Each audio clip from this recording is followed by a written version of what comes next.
they're perceived now as being anti-women, anti-immigrant, anti-minority, anti-gay, anti-education, anti-environment. I just wasn't comfortable.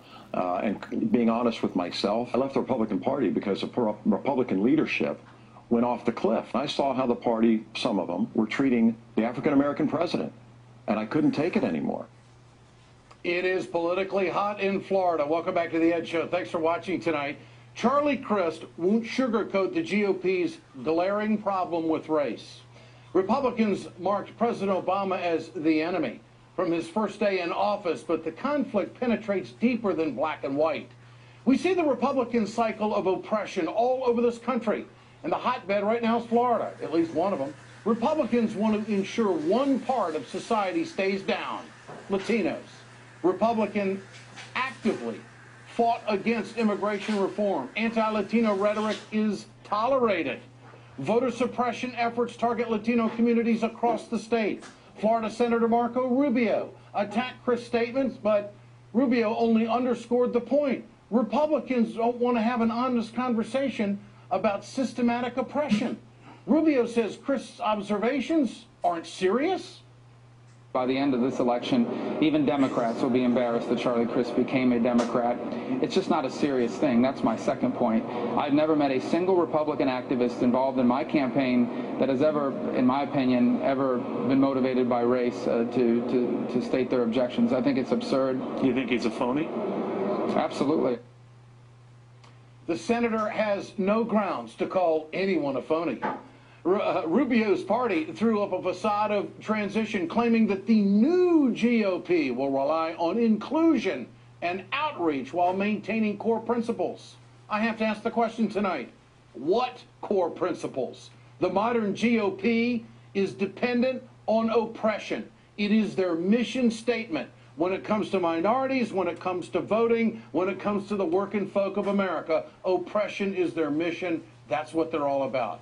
Joining me tonight on a rapid response panel, former Florida State Representative Anna Revias Logan, and also with us tonight, Mitch Ceasar, chairman of the Broward County Democratic Party. Mitch, you first. Great to have both of you with us tonight. Or let's start with you, Anna, if I may. Excuse me. Anna, has Marco Rubio set the tone for Latino outreach in Florida by attacking Charlie Crist like this?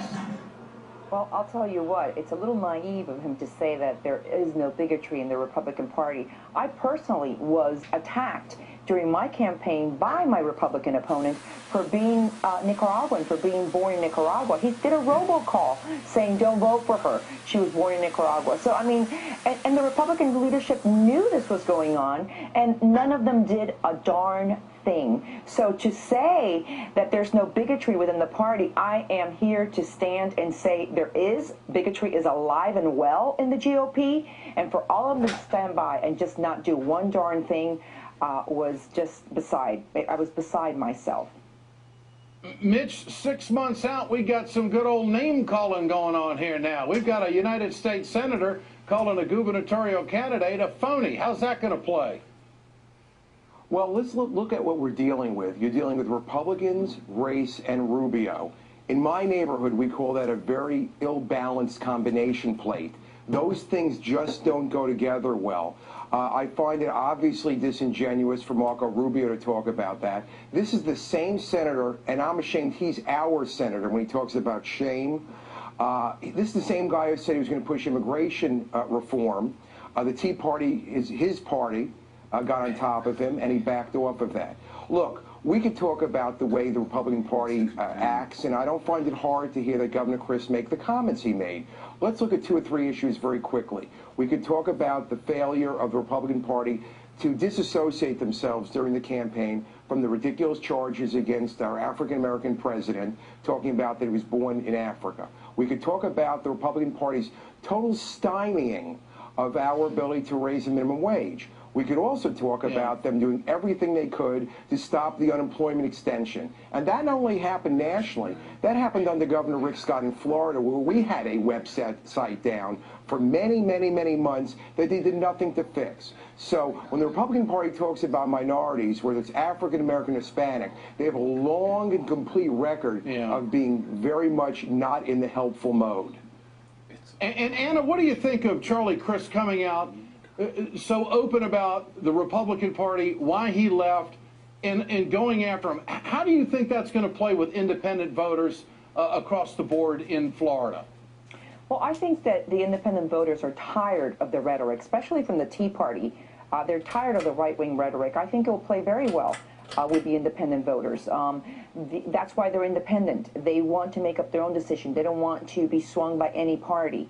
But Charlie Crist is absolutely right to say that, you know, the bigotry and racism is alive and well, and it's alive and well in the Republican Party. Within my own party, I was a Republican at that time, and my own party attacked me to get votes, used cheap shots. And let's not forget, too, that the Republican Party of Florida failed to implement Medicaid. You know, we have the largest number of individuals that really, really need to expand Medicaid, and they refuse to. They refuse to. And it was very sad because the speaker who was presiding over the chamber at the time personally used this when he was a child to save one of his family members, but yet to give it to another human being in the state of Florida is just not acceptable. I'm tired of this. I'm ready to see, you know, a governor in the state of Florida that is for the people, for all the people, not just for the right-wing rhetoric people.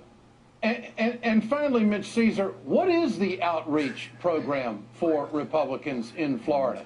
Because as it demographically sits right now, Republicans have no chance in South Florida, and a lot of people are telling me that is going to be the breadbasket of the victory. Well, I think you're absolutely right, Ed.